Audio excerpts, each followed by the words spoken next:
Continuing along through the grammar of words, this time we're going to focus on the part of speech known as the verb.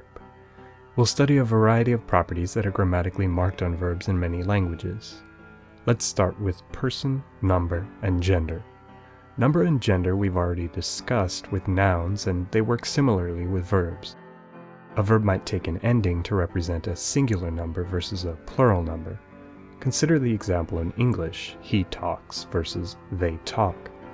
Talks is marked in the singular, and talk is unmarked or maybe marked with a zero morpheme in the plural. The verb is marked for number. Class and gender is sometimes marked on verbs too.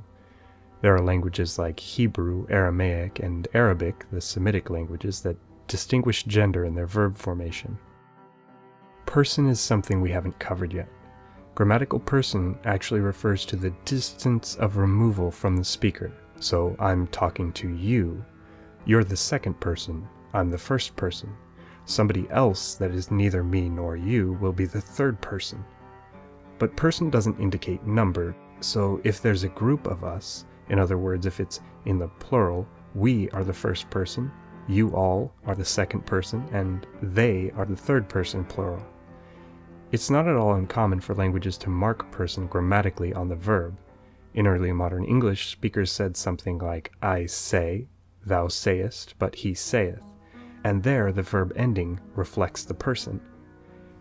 If you're learning another Indo-European language, person-number endings are a common sight. Let's move on to tense, aspect, and mood. Tense is the time of the verb. It's when the action takes place. So a verb's tense might indicate that it happened in the past, such as I said versus I say. It might indicate that it happens in the future. In English, we do this periphrastically, I will say, rather than a future tense ending. But the Romance languages, for example, do have future tense endings. So you say diré in Spanish, in Italian dirò, in French je dirai. There's an inflection, and it shows you that the action takes place in the future. It's a future tense. So the basic tenses are past, present, and future. Makes sense. Aspect refers not to when the action takes place, but the flow of the action. So if something is done at a specific point in time, if it has a definite start and ending point, it's perfective. If it does not have a definite start and ending point, it would be imperfective. And there are a variety of other aspects. We could talk about, for example, the frequentative. English distinguishes these periphrastically. So we have a progressive aspect, I am going, versus a perfective or simple aspect, I go. These are both present tense actions, so the tense doesn't change, but the aspect does. Mood, to some degree, reflects the speaker's attitude or judgment about the action taking place. Something that is happening would normally be put in the declarative or indicative mood. Those types of moods that indicate facts or just plain statements are often known as realis moods because they reference something real. Other moods are often called irrealis moods. This is just one way of categorizing moods. Irrealis moods include hypothetical moods like the conditional, and other moods that might be a bit more emotional like the imperative mood. So if I say go, that's the imperative mood. But if I just say you are going, that's a declarative, it's a statement of fact. In one case, I'm stating something that's unreal, but wished for, and in the other case, something that is real. Another mood you will run into in European languages is the subjunctive. And that's a counterfactual mood that demonstrates that the action isn't necessarily the case. So for instance, in English we can say, if I were you, with the subjunctive form of the verb be.